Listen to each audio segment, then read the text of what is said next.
Is Nazmun Zaman, and this is my reflection toolkit video for EDU 330. In creating my multicultural padlock toolkit, my awareness of cultural, racial, and ethnic diversity shaped my decision I made. I intentionally chose strategies that allow all students to see themselves reflected in the curriculum through diverse literature, historical perspectives, or flexible participation options like drawing, speaking, or using assistive technology. I use references such as The House on Mango Street and The Kite Runner because they do more than just tell stories. They provide authentic cultural viewpoints that help students understand identity, migration, and community life. I also design activities like show and tell culture items, field trips to museums and local farms, and cultural celebration nights so students can share their own traditions while learning from their classmates. Family engagement was another key component because honoring culture means including the communities that students come from. That's why I propose bilingual workshops, cultural cooking sessions, and storytelling events. In creating my multicultural toolkit, my personal virtues guided every decision I made. My intellectual virtue, resourcefulness, helped me combine diverse literature, cultural events, bilingual workshops, and community projects so that all students can connect learning to their identities and experiences. Empathy shaped how I included activities like cultural, show and tell, storytelling, and flexible participation options. I wanted students to feel safe, understood, and represented, not just academically, but emotionally.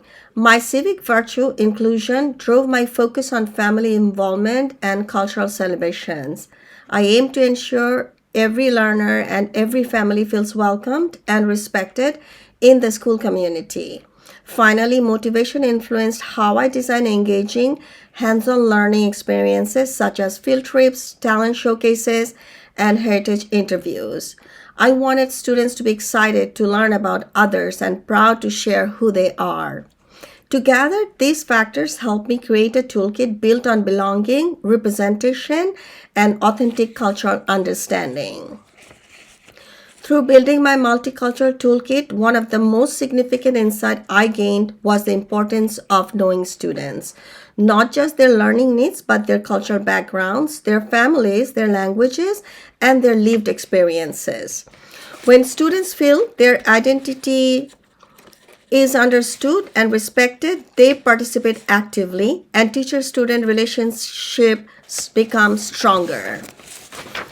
I also learned that when students have opportunities to share their cultural knowledge, whether through show and tell, cultural nights, storytelling, or bilingual communication, they begin to see diversity as unity rather than difference.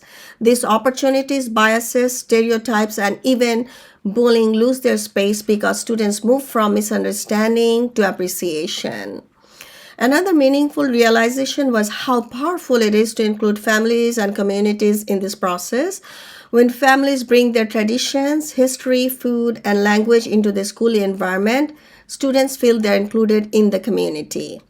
Overall, this toolkit helped me understand that multicultural education is a mindset. When culture is honored daily, students learn to value themselves and each other, and the classroom becomes a place of belonging and respect.